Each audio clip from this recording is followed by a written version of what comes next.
En cette mi-janvier 2017, la Confédération paysanne est à nouveau sur le pont.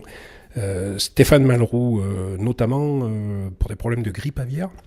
Voilà, donc aujourd'hui, les éleveurs professionnels de volailles sont censés faire une formation de biosécurité par rapport à la grippe aviaire. Mais le problème, c'est que les gens qui ont pensé cette biosécurité, ils l'ont pensé pour l'élevage industriel. Donc aujourd'hui, les petits éleveurs fermiers ont du mal à s'y retrouver. Il faudrait qu'ils multiplient les sas sanitaires. C'est très très compliqué à mettre en œuvre. Alors à la fois, nous avons organisé donc cette formation sur Aurillac avec une vétérinaire qui était plus branchée justement sur les petits élevages, qui a su mieux leur expliquer les contraintes qu'ils allaient subir et les réglementations qu'ils doivent respecter. Et d'un autre côté, l'échelon national, donc la Conf nationale a manifesté hier, a été sur une ferme, expliquer voilà un peu le problème.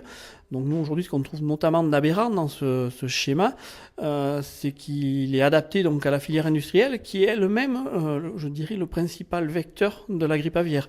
Donc c'est un élevage industriel qui est très séquencé. Donc on a quasiment maintenant plus que 2 couvoirs en France, 2 personnes qui fournissent les canetons et les petits poulets. Donc évidemment les dispatchent dans tous les élevages. Donc à chaque fois, si ces gens-là sont contaminés, ils vont dans tous les élevages. Donc les poulets après sont mis en poussinière. De la poussinière, ils sont retransportés dans des bâtiments d'élevage, des bâtiments d'élevage dans les bâtiments de gavage, et les bâtiments de gavage dans les abattoirs. Donc c'est très séquencé.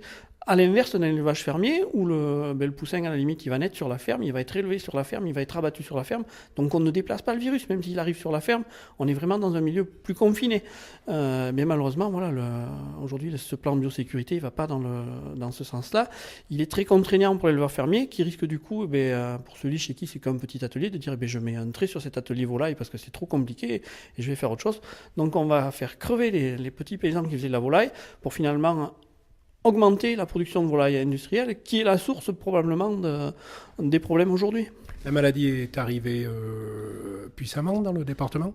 Donc dans le département, non. Elle a touché essentiellement donc, le sud-ouest. C'est une maladie qui a été transportée probablement par les oiseaux migrateurs à la base, mais qui a été après diffusée par le modèle industriel, qui a été d'un élevage à l'autre, où donc les personnels qui vont les techniciennes de coopératives, les camions de coopératives, qui vont d'un élevage à l'autre, ont diffusé comme ça le virus d'un élevage à l'autre. C'est essentiellement là le problème aujourd'hui. Donc c'est à chaque fois votre problématique, c'est-à-dire repenser les choses localement, quoi. Voilà, on peut repenser les choses localement. Nous, autre schéma qui nous inquiète dans la grippe aviaire, c'est qu'aujourd'hui, plus que 2 couvoirs qui produisent des œufs pour toute la France et qui produisent dans des souches qui sont aujourd'hui très productives, mais très fragiles, moins capables de s'immuniser, moins capables de résister que les races anciennes. Donc on est toujours dans ces logiques industrielles là, qui fragilisent en fait au profit de la production, fragilisent les animaux et qui nous mettent dans l'embarras au niveau du sanitaire à chaque fois.